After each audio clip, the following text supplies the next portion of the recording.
As you guys know, I will go out looking for weird things for the Wii. And I've actually found some weird ones, like Active Life Explorer. It comes with a different kind of DDR pad. It was okay. Apuna. Haven't actually had a chance to play this one yet. It's an RPG that I got for $4. And, believe it or not, a lie detecting test for the Wii, which is just awful. I'll get to it next. But I think I've found the creme de la creme of weird things for the Wii. And that is an exercise bike. That's right. Now you can play along with your Wii and exercise. This thing takes about 15 minutes to put together, and all the tools are included, so you don't need to worry about borrowing your dad's tools or equipment. And it's fairly easy to put together. It's about 7 or 8 pieces that you have to stick together.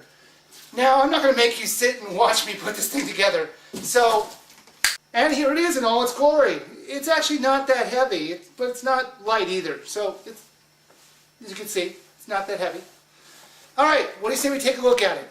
On the bike itself, it has all the buttons and controls of a GameCube controller. The analog sticks in the middle, the D-pad on the left, and the buttons on the right. There are even L and R keys behind the handlebars. These buttons are not just for the game included, because there's the switch on the front that will let you use the GameCube controls exclusively if you just want to use the bike and play a non-biking game. Like Super Mario Sunshine or the Wind Waker, you can do that using the onboard controller. The bike itself has a magnetic tension system, which will make the pedals a bit harder to pedal for people who want more of a workout when they're riding it. But the worst thing about the whole bike is the seat. It's hard rubber and not comfortable at all. It was so bad that you're going to need to get off it every 5 minutes or so because it's so uncomfortable.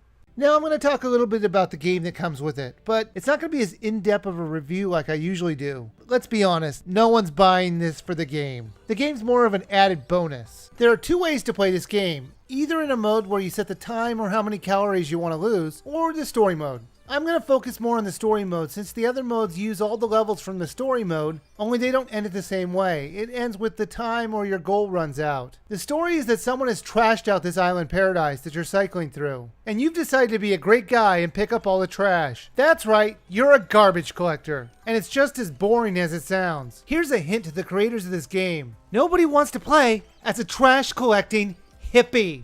What's worse is the worlds that you clean up are closed off and ugly. The graphics don't look good and they're not even up to PlayStation 2 standards. The levels are broken up into 4 different kinds of sections. Regular bike riding, flying, scuba, and a mine car. With the exception of the flying stage, everything is on rails. Literally, that's true in the mine car levels. In the regular bike racing mode, you can't go exploring. It would have been great if they let you go bike around the town and find hidden areas and complete races any way you want. Unfortunately, the levels consist of you collecting trash on a set path. One of the control issues that I really liked about this bike was that when you turn the handlebars, it turns the person on the screen. Only in the game that's included, but at least it was a cool little addition they did. The variations on the regular biking game were a bit more interesting, but harder to control. The gyrocopter was the worst to control, as you have to pedal to operate the blades of the copter and hold down the L button to move forward. What was nice about these stages was the freedom that you have to move around the map. Unfortunately, it's just not that much fun to play. What? Is that trash floating in the air? Seriously? Then there's the sub mode, where you have to run along the set track sucking up waste that's down there. Then finally there's the mine car, which I thought was the most fun of all the games. You have to travel through the mines collecting the toxic waste that was dumped there. While the mine cars were the most fun of the group, because let's face it, mine car stages are always fun, they got kind of boring to play more than once. Plus there were multiple stages of each one of these kinds of vehicles to play. You can get unlockable items and different styles of bikes when you get good scores in the individual levels. But you won't care because most of the people who buy this will be so bored with the game they'll only play it once or twice. So my final thought on this bike. You know, $200 is not that expensive for an exercise bike. Even though it is kind of like a cheaply made kind of... It's not like a high quality bike, but no one's expecting that. I mean, basically you're paying $200 for a bike and a game. And the game, while it does work, it's pretty boring and repetitive and ugly and it's just collecting trash. I can't... What kind of hippie company came up with that idea? But no, not going to get off of that tangent. Do I think the bike is worth a buy? Probably not. The fact that the Wii U's coming out and it's not going to be apparently supporting GameCube controllers well then this thing is basically going to be useless unless you want to keep your old Wii.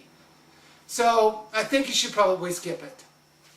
How many? This seat is just awful.